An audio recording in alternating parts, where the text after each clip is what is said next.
আসলে তোমার কথা ঠিক, আমাদের ব্যস্ততার জন্য আমরা পারি না। আর সবচেয়ে বড় কথা কি, একটা সময় ছিল যখন তোমার অনেক দায়িত্ব ছিল, তুমি নিজেকে অন্যদের জন্য সমর্পিত করেছিলে। বাট এখন যখন প্রত্যেকে যার যার মতো বড় হয়ে গেছে, যার যার লাইফ তৈরি হয়ে গেছে, তুমি এখন আবার একা হয়ে যাচ্ছ। তো একা হয়ে যাওয়াটা খুব স্বাভাবিক, এটাই নিয়ম, এর বাইরে কোনো কিছু না। কিন্তু একা সময় থেকে নিজের জন্য সময় বের করা, নিজেকে সময় দেয়া, নিজের ভালো লাগা জিনিসগুলোকে নিয়ে নিজের চলাটাই হচ্ছে মূল বিষয়। যেমন দেখো, আমরা দুজনেই বাইরে থাকি, সুর অনেকটা সময় একা বাসায় থাকে। একা বাসায় থেকে কি করছে, হয়তো ছবি আঁকছে, না হলে নিজের হাতে মেহেদি পড়ছে, অথবা ফ্রেন্ডের সাথে আড্ডা দিচ্ছে। কিন্তু সবসময় যে আড্ডা দেওয়াটা পজিটিভ দিক হয় তা কিন্তু হয় না। তার থেকে ছবি আঁকো, নিজের ক্রিয়েটিভ জিনিসটাকে তুমি ডেভেলপ করো, সেটাই ওটা অনেক বড় ব্যাপার। কারণ তুমি যত প্র্যাকটিস করবে তোমার সেটা তত ভালো হবে। ঠিক, এটা হচ্ছে অনেক জরুরি বিষয় এবং বড় বিষয়। কি সুর, ঠিক বললাম? তুই আওয়াজ শুনি, বলো, তুমিও বলো একটু কিছু, বলো তুমিও বলো একটু কিছু। আচ্ছা, তুমি এটা বলো যে আজকে এই নানুর বাসায় এসে এই ব্যস্ততার মধ্যে, গরমের মধ্যে সব থেকে বড় কথা, কেমন লাগছে তোমার এখন? কিন্তু দেখো কি সুন্দর ফুরফুরে একটা বাতাস হচ্ছে আমার বাগানে। ছোট্ট বাগান হলে কি হবে, মানে কি সুন্দর একটা মিষ্টি বাতাস আছে, তাই না? তোমার কেমন লাগছে বলো? আমার সবসময় ভালো লাগে এখানে আসতে। জোরে বলো, জোরে বলি আমরা, জোরে বলো। সবসময় ভালো লাগে আমার এখানে আসতে। তাই? হ্যাঁ, থ্যাংক ইউ। High high. তুমি মাঝে মাঝে চলে আসবে, আমি তো একাই থাকি। তোমার আমি একাই আসবো, তারা নিজে না, তোমার মাকে বলবে ড্রপ করে দেবে, এখানে থাকবে। কখনো এরকম আসে বলবে আমি অফিস যাব, হ্যাঁ, নামিয়ে দিয়ে চলে যাবে, তুমি সারাদিন আমার কাছে থাকবে, অসুবিধা নাই, রাত্রেও থাকতে পারো। সেইটাই, ছুটি ছাটাতে চলে আসবে নানির বাড়ি, ছোট্ট একটা আমার বাগানে ঘুরবে ফিরবে, দেখবে। হ্যাঁ, অনেক ভালো লাগবে। জানো, মানে আমি যদি আমি কেন, এটা বোধহয় সবারই মনে হয় যে আমি কোথায় যাচ্ছি সেটা বড় কথা না, কার কাছে যাচ্ছি সেটা বড় কথা। কারণ যার কাছে যাচ্ছি সে যদি আমার প্রতি ভালোবাসা সুলভ মনোভাব না দেখায়, সে যার কিছু হয়ে যাক না, সেটা যেতে ভালো লাগে। একদম ঠিক, এটা হচ্ছে বড় কথা, একদম ঠিক। অচেনা অনেকের বাসায় আমরা ঘুরে বেড়াচ্ছি, কারণ কি সময়টা ভালো কাটে। কোনোখানে গেলাম, সবাই নিজের লোক, সেখানে যদি আমি বাজে কথা, এর বদনাম তার বদনাম করি, তার থেকে অচেনা লোকের সাথে বেড়ানো ভালো। অবশ্যই দিন ভালো কাটে, এটা হচ্ছে বড় ব্যাপার। আর আমাদের সবচেয়ে কষ্ট লাগে যেটা, যে আমরা না বুঝে মানুষকে কষ্ট দেই, অকৃতজ্ঞ হয়ে গেছি প্রচন্ড পরিমাণে। আমার জন্য কে কি করে বা কে কি করেছে সেই জিনিসগুলোকে ভুলে যে আমি এখন মনে করছি আমার আর কাউকে প্রয়োজন নেই, আমি এখন সবকিছু একাই পারি। বাট ভুলে যাই যে কোনো এক সময় এমন দিন গেছে যে আমি কিছুই পারতাম না, আমাকে অন্যের ওপর 100% পরনির্ভরশীল হয়ে থাকতে হতো। এই নির্ভরশীলতার জায়গা থেকে যে আমাকে স্বাবলম্বী করে তুলেছে, সেই মানুষটাকে আমরা ভুলে যাই। সেটাই, তাকে আমরা দুঃখজনক, তাই না? খুব কষ্টদায়ক কথাগুলো, দুঃখজনক। আমি আমার আম্মুর কথা যদি বলি, দেখো, গ্রামের একটা মেয়ে, গ্রামের একটা বউ, সে তার লাইফটাকে উৎসর্গই করেছে শ্বশুরবাড়ির লোকজনের জন্য। কিন্তু এখন দেখা যায় অনেক সময় একা একা সে চোখে দেখতে পায় না, যেহেতু কোনোভাবে যেতে পারে না আমরা না নিয়ে গেলে, বা আমার কাছে আসলেও সবকিছুই তাকে গুছিয়ে দিতে হয়।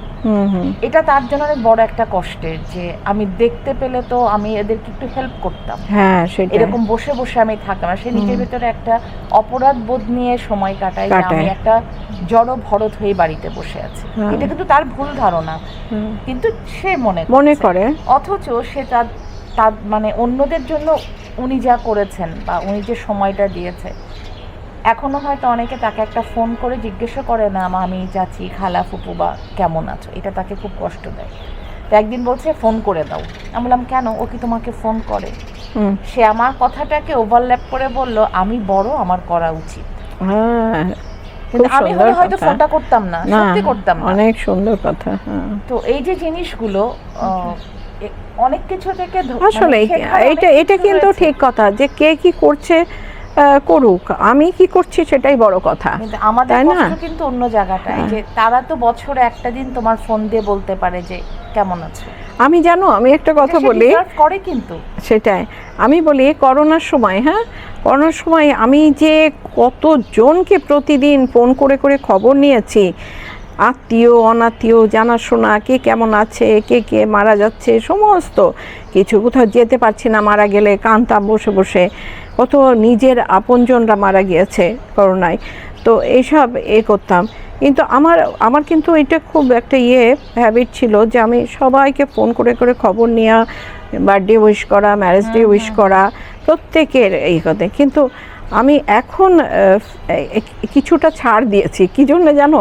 এখন একটু কিছুটা অভিমান বলো, কিছুটা কষ্ট বলো, যে আমি মাঝে মাঝে কাউকে ফোন করি না।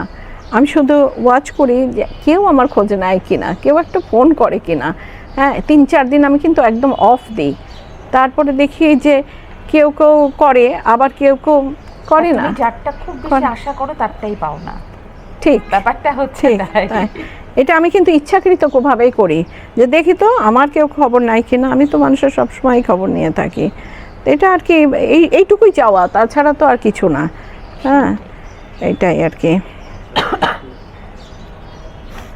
ঈদ আসছে তানি, আর মাত্র কয়দিন বাকি? আজকে 27 রোজা শেষ হচ্ছে। আয় হায়, আজকে তো 27 রাত না, হ্যাঁ 27 রাত গতকালকে ছিল, 26 দিবাগত রাত।